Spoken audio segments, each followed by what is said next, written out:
House wife ಅಷ್ಟೇನಾ? ಯಾರು ಹೇಳಿದ್ ನಿಮ್ಗೆ ಹೌಸ್ ವೈಫ್ ಅಷ್ಟೇ ಅಂತ? ಅಷ್ಟೇ ಅಲ್ಲ, ಹೋಮ್ ಮೇಕರ್ ಅಂತ ಹೇಳ್ಬೇಕು ನೀನು, ಅಥವಾ ಸಿಇಒ, ಅಥವಾ ನಿಮ್ ಮನೆ ಬಾಸ್ ಅಂತ ಹೇಳಿ. ಅಷ್ಟೇ ಅಲ್ಲ.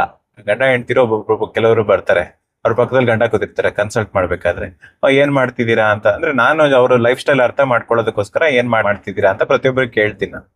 ಅವ್ರು ಹೇಳೋದು ಏನಿಲ್ಲ ಸರ್, ಹೌಸ್ ವೈಫ್ ಅಷ್ಟೇ.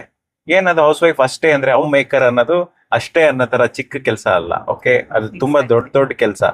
ಈಗ ಎಲ್ಲ ಇವತ್ತಿನ ದಿನದಲ್ಲಿ ಎಲ್ರಿಗೂ ಆಪರ್ಚುನಿಟೀಸ್ ಇದೆ, ಸರಿಸಮನಾಗಿ ದುಡಿಮೆ ಮಾಡೋದಕ್ಕೂ ಎಲ್ಲದಕ್ಕೂ. ಅದೆಲ್ಲ ಬಿಟ್ಟು ಅವ್ರು ತ್ಯಾಗ ಮಾಡಿ ನಿಮ್ ಮಕ್ಳು ನೋಡ್ಕೋತಾ ಇದಾರೆ, ನಿಮ್ ಮನೆ ನೋಡ್ಕೋತಾ ಇದಾರೆ, ಒಂದ್ ಫ್ಯಾಮಿಲಿನ ಬ್ಯಾಲೆನ್ಸ್ ಮಾಡ್ತಾ ಇದಾರೆ ಅಂದ್ರೆ, ಒಬ್ಬ ಅವ್ರ ಇಲ್ದೆ ಒಂದ್ ಮನೆನೇ ಇಲ್ಲ. ಮನೆ 3 ಅಂತಸ್ತಿದ್ಯೋ 4 ಅಂತಸ್ತಿದ್ಯೋ, ಓಕೆ, ಅದು ಜಸ್ಟ್ ಕಟ್ಟಡ. ಅದ್ ಮನೆ ಯಾವಾಗ ಆಗತ್ತೆ ಅಂದ್ರೆ, ಆ ಮನೆಯಲ್ಲಿ ನೆಮ್ಮದಿ ಇಲ್ಲ, ಅಥವಾ ಮನೇನ ನಡ್ಸ್ಕೊಂಡು ಹೋಗೋದಕ್ಕೆ ಒಬ್ರು ಬಾಸ್ ಇಲ್ಲ ಅಂದ್ರೆ ಅದು ಖಾಲಿ ಅನ್ಸುತ್ತೆ. ಮನೆಗೆ ನನ್ನ ಹೆಂಡತಿ ಬಾಸ್.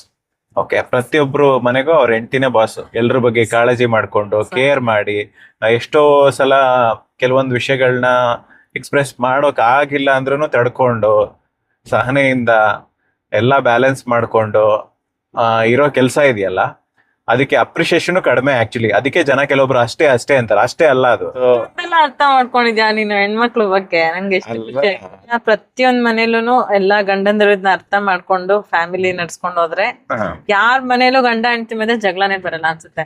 ಅದಲ್ದೆ ಇನ್ನು ಕೆಲವೊಬ್ರು ಹೊರಗಡೆ ಕೆಲಸ ಮಾಡ್ಕೊಂಡು ಕುಕಿಂಗ್ ಎಲ್ಲ ಮಾಡ್ಕೊಂಡು ಅದ್ರ ಮಧ್ಯನೂ ಮನೆ ಬ್ಯಾಲೆನ್ಸ್ ಮಾಡ್ತಾ ಇರ್ತಾರೆ. ಅವ್ರಿಗಂತೂ ಹ್ಯಾಟ್ಸ್ ಆಫ್.